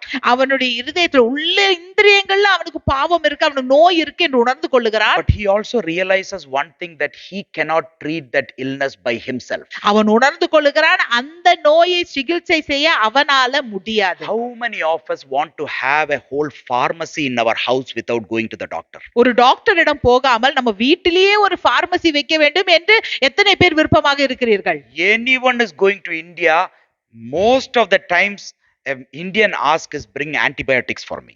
யாராவது இந்தியாவுக்கு போனா ஒரு இந்தியன் கேக்குறது, நீங்க போயிட்டு வரும்போது எனக்கு ஆன்டிபயோட்டிக்ஸ் கொண்டு வாங்கன்னு. Correct, no? Yeah, that is what it is. I don't want you to accept this. I know this. எனக்கு இது தெரியும், அப்படிதான் நீங்க சொல்றீங்கன்னு. We want a manly solution for my sin problem. என்னுடைய பாவ பிரச்சனைக்கு ஒரு மனுஷன் செய்யக்கூடிய ஒரு தீர்வை நாம் தேடிக்கொண்டு I போகிறோம். want to treat that problem myself. என்னுடைய பாவ பிரச்சனையை நானே I am தீர்வுபடுத்த going to வேண்டும். do this discipline. I am going to do that. I will do that. This. I won't face this guy. I will not do that. I will go there. I won't go here. I will increase that. Everything we will do to deal with ourselves. நான் அதை பண்ண மாட்டேன், இதை பண்ண மாட்டேன், அவர்களை பார்க்க மாட்டேன், அங்கே போக மாட்டேன், இங்கே போக மாட்டேன் என்று சொல்லி பல காரியங்களை நானே அதை எப்படியாவது கையாள வேண்டும், தீர்க்க வேண்டும் என்று நினைப்போம். So the Christian will surely realize that he cannot deal it with himself, and he will also know that no one in this world can deal with that sin for ஒரு me. கிறிஸ்தவன் உணர்ந்து கொள்ளுவான், தன்னைத்தானே அதை கையாள தீர்க்க அவனால முடியாது, இந்த உலகத்துல வேற எந்த மனுஷனாலும் அதை தீர்க்கவும் முடியாது Even என்று if the உணர்கிறான். whole world around him changes, still that sin within his heart cannot be dealt with. அந்த சுற்றி இருக்கிற உலகம் பூரா மாறினா கூட தன்னுடைய உள்ளத்துல இருக்கிற அந்த பாவத்தை தீர்க்கவே He முடியாது. cannot be healed. அவனால தன்னைத்தானே குணப்படுத்த முடியாது. Nor, when Jesus told that he has not come for the righteous, but he has come to call the sinners to repentance. இயேசு சொன்னார், நான் நீதிமானுக்காக வரல, ஆனா பாவிகளை மனம் திரும்புதலுக்கு அழைக்க வந்திருக்கிறேன் என்று சொன்ன பொழுது, And I have not come for the one who is healthy, but I have come for the sick. சுகமுள்ளவனுக்காக நான் வரவில்லை, ஆனால் நோயாளிக்காக வந்தேன் என்று இயேசு சொன்ன பொழுது, That means Jesus clearly wanted to communicate to every of his people that I want access. You need to let me, invite me, deal with your heart, with your sin, with healing you and saving you. அப்பொழுது இயேசு தெளிவாக சொல்லுகிறார், உனக்குள்ளே இருக்கிற அந்த பாவம், அந்த இருதயத்துக்குள்ளே இருக்கிற பாவத்தை கையாளுவதற்கு, உனக்குள்ளே வருவதற்கு நீ என்னை அழைக்க வேண்டும், அதற்காக நீ வழியை திறந்து தர வேண்டும் என்று இயேசு எதிர்பார்க்கிறார். Have you faced these diseases? இந்த நோய்களை நீங்க சந்தித்திருக்கிறீர்களா? Or are you ready to face the disease that is in you? உங்களுக்குள்ளே இருக்கிற அந்த நோயை எதிர்கொள்ள நீங்கள் தயாராக Or do இருக்கிறீர்களா? you want to just go about living our life just trying to cure those simple symptoms? இல்லை, நம்முடைய வாழ்க்கையில அறிகுறிகளை சரி பண்ணா மட்டும் போதும் என்ன நினைச்சு வாழ்க்கையை கழிக்க There are விரும்புகிறீர்களா? lots of scriptural verses you take individually and you can just use it in your own way to just justify yourself in small symptoms. அங்க இங்க இருந்து பல வசனங்களை எல்லாம் எடுத்து அந்த ஒவ்வொரு வசனங்களையும் சொல்லி, ஓ என்னுடைய அறிகுறிக்கு இதுதான் காரணம் என்று காரண காரியங்களை Just go and காண்பிக்கலாம். cry every day and say like Hagar, I am crying. ஒவ்வொரு நாளும் போய் அழுது, ஆகாரை போல நான் அழுகிறேன். Just get frustrated and say Jesus is the one who is above everything. He will give peace in my mind.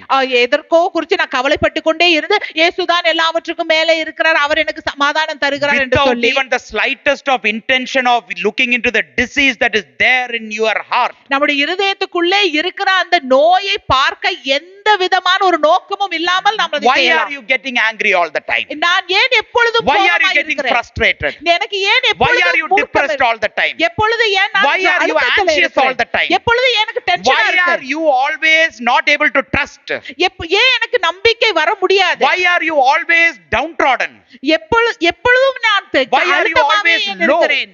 எப்பொழுதுமே நான் கீழாகவே Do you ஏன் think இருக்கிறேன்? that Jesus is there and he will completely come and always carry you up in the hand?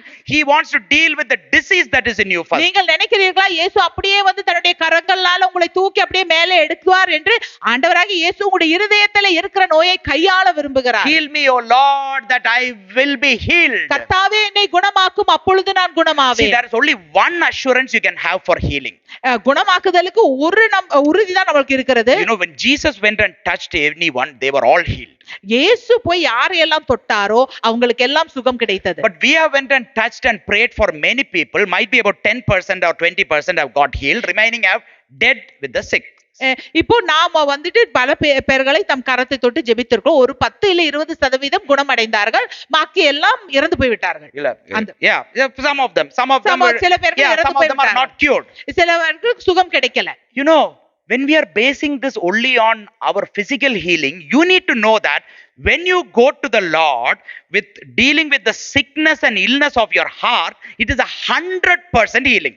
இப்போ நாம இந்த காரியத்தை நாம் நினைத்து கொள்ள வேண்டும். நாம் தேவனிடத்துல போய் என் இருதயத்துல இருக்கிற நோய்க்காக நான் கேட்கும் பொழுது 100% அதற்கு சுகம் கிடைக்கும். That is why Jeremiah with confidence is saying, heal me and I shall be healed. அதனாலதான் எரேமியா மிகவும் தைரியமாக கேட்கிறார்கள், உறுதியோடு சொல்லுகிறார், கர்த்தாவே என்னை குணமாக்கும், அப்பொழுது நான் குணமாவேன். In Psalm 32 and 33, actually sickness and illness in our heart, in us, has been linked with even physical sickness and disabilities. சங்கீதம் 32 33ல பார்த்தோம் என்றால், நம்ம இருதயத்துல இருக்கிற இந்த நோய், பாவம் என்ற நோய், நம்முடைய சரீரத்துல இருக்கிற நோய்களுக்கு அது இணைக்கப்பட்டிருக்கிறது. So to some extent, to some percentage, even the sickness in our heart can impact our body.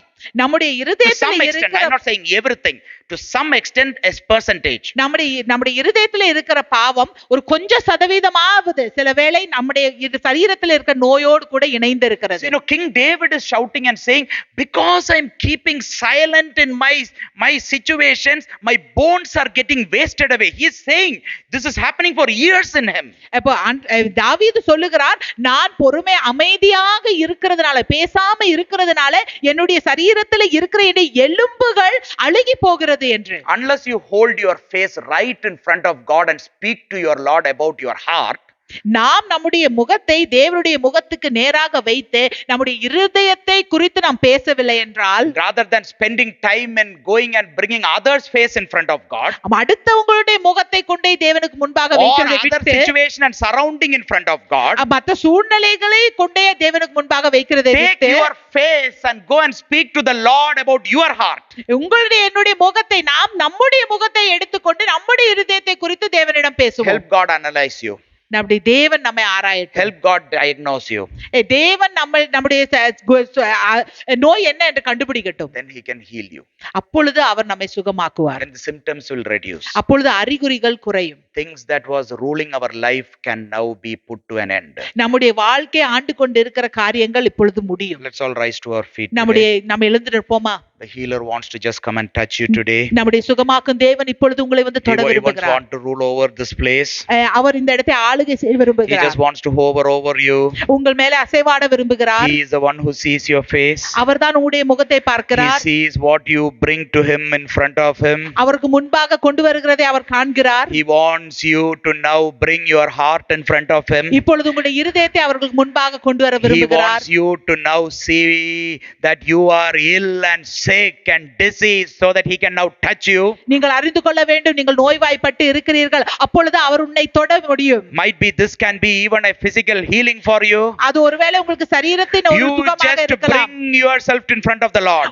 தேவனுக்கு முன்பாக உங்களை கொண்டு வாருங்கள். Let the spirit of the prophet who said, heal me and I shall be healed. கர்த்தாவே என்னை குணமாக்கும், அப்பொழுது நான் குணமாவேன் என்று சொன்ன அந்த ஆவி உங்களுக்குள்ளே வரட்டும். என்னை ரட்சியும், நான் ரட்சிக்கப்படுவேன் என்று சொல்லட்டும். Let it touch you today.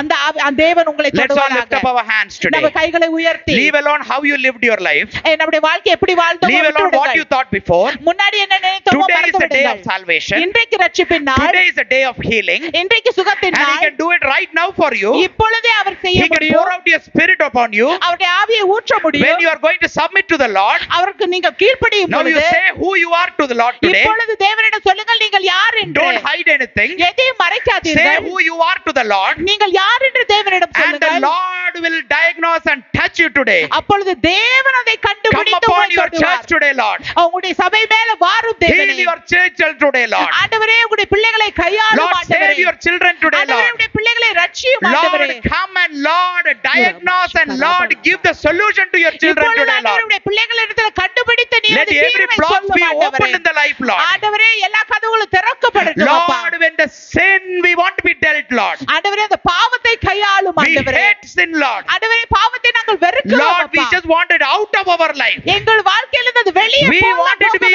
Lord, not dominion over us, Lord. ஆண்டவரே அது எங்களை ஆண்டு கொள்ள கூடாது ராஜா. break all the heresies and the wrong thoughts that is in us, Lord. ஆண்டவரே எங்களுக்குள்ளே இருக்கிற பொல்லாத தவறான Lord, we submit to you today, Lord. ஆண்டவரே நாங்கள் சமர்ப்பிக்கிறோம். Lord, we submit to you today, Lord. சமர்ப்பிக்கிறோம் ஆண்டவரே. let everyone just lift up your voice and your hands and your heart and say, hear me, O Lord. ஆண்டவரே நீ hear me, O Lord. ஆண்டவரே கூக்குரலை கேளு. come and Lord touch me, Lord. ஆண்டவரே வந்து என்னை தொடு. come and heal me, O Lord. ஆண்டவரே நீ வந்து சுகமாக்கும் அப்பா. forgiveness belongs to you, Lord. ஆண்டவரே மன்னிக்கிறவர் நீர் ஆண்டவரே. we have an assurance of salvation and forgiveness and healing, Lord. ஆண்டவரே ரட்சிப்பின் மன்னிப்பின் உறுதி உங்களிடம் எங்களுக்கு இருக்கிறது ராஜா. ஆண்டவரே நீர் வந்து உடைய கிரியை எங்களுக்குள்ளே செய்யும் அப்பா. come and Lord change our lives today, ஆண்டவரே Lord. இன்றைக்கு எங்களுடைய வாழ்க்கையை மாற்றும் ஆண்டவரே. Lord, you are the sovereign Lord. ஆண்டவரே நீரே அநாதி தேவன் ஆண்டவரே. Lord, you can make our life clean. ஆண்டவரே நீருடைய வாழ்க்கையை சுத்திகரிக்க Purge us முடியும். with hyssop. ஆண்டவரே ஈசோப்பினால் எங்களை Create கழுவும் in அப்பா. me a clean heart. ஆண்டவரே எனக்குள்ளே ஒரு You are பரிசுத்த the Lord இதயத்தை who gives us a உருவாக்கும். new spirit and a new heart. ஆண்டவரே ஒரு புது இதயத்தை புது ஆவியை தருகிற Lord, I தேவன் have a நீங்க new spirit கர்த்தர். and a new heart, but the old is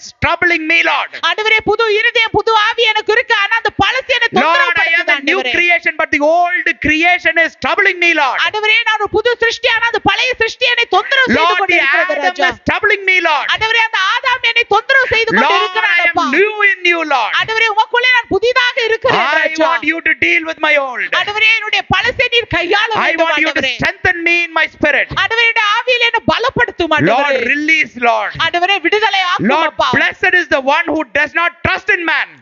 மனுஷனை விசுவாசிக்கிறவன் அவன் ஆசீர்வதிக்கப்பட்டவன். Cursed is the one who put his trust in man. மனிதனை விசுவாசிக்கிறவன் சபிக்கப்பட்டவன். Break curses in our life, Lord. ஆண்டவரே எங்களுடைய வாழ்க்கையில இருக்கிற Every manly trust we had, Lord, break the curses today, Lord. ஆண்டவரே அந்த சாபங்களை எல்லாம் இன்றைக்கு உடையும் ஆண்டவரே. Lord, pour out your blessing into our lives, ஆண்டவரே Lord. உம்முடைய ஆசீர்வாதத்தை எங்களுடைய வாழ்க்கையில There ஊற்றும் is அப்பா. now going back.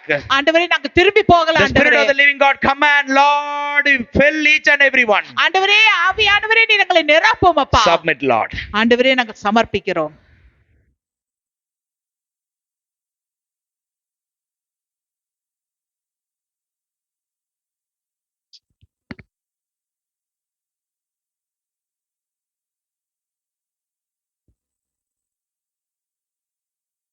Just let the Lord deal with you. தேவன் உங்களை கையாளட்டும்.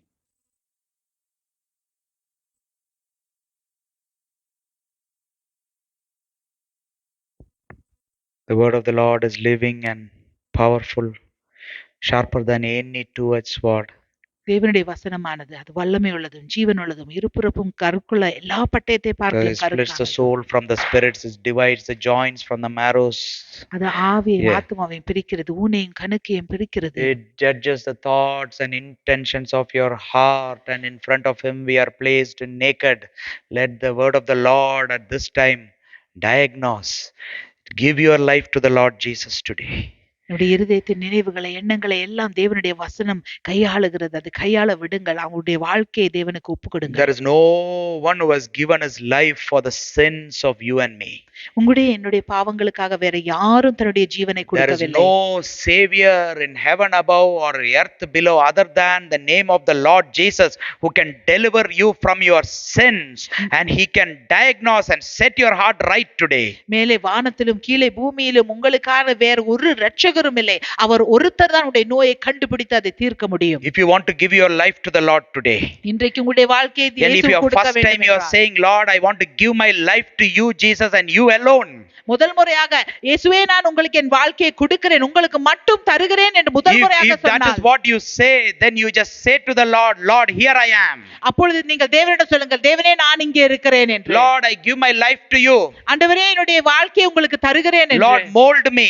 ஆண்டவரே என்னை வணையும், Lord, purge me. என்னை சுத்தமாக்கும். Lord, with your precious blood, you cleanse me. உங்களுடைய பரிசுத்த இரத்தத்தாலே என்னை சுத்திகரியும். Lord, open new ways in my life. என்னுடைய வாழ்க்கையில புது வழிகளை Make me திறந்து a new தாரும். creation. ஆண்டவரே என்னை ஒரு புது சிருஷ்டி Give ஆக்கும். me the Holy Spirit. ஆண்டவரே ஆவியானவரே எனக்கு தாரும்.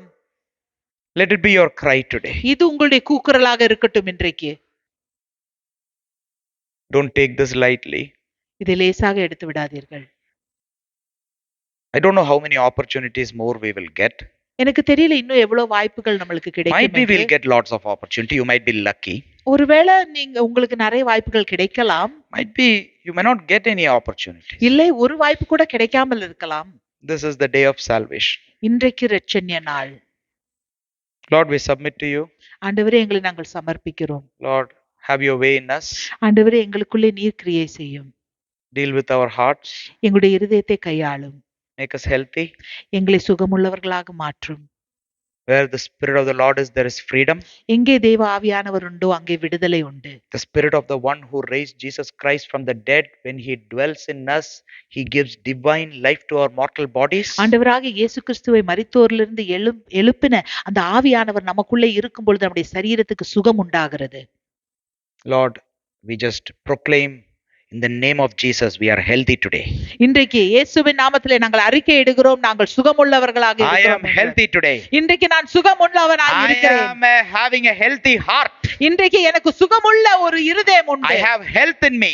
எனக்குள்ளே சுகம் உண்டு. Thank you, Jesus. நன்றி ஆண்டவரே. In Jesus' name. இயேசுவின் நாமத்திலே. Amen. ஆமென்.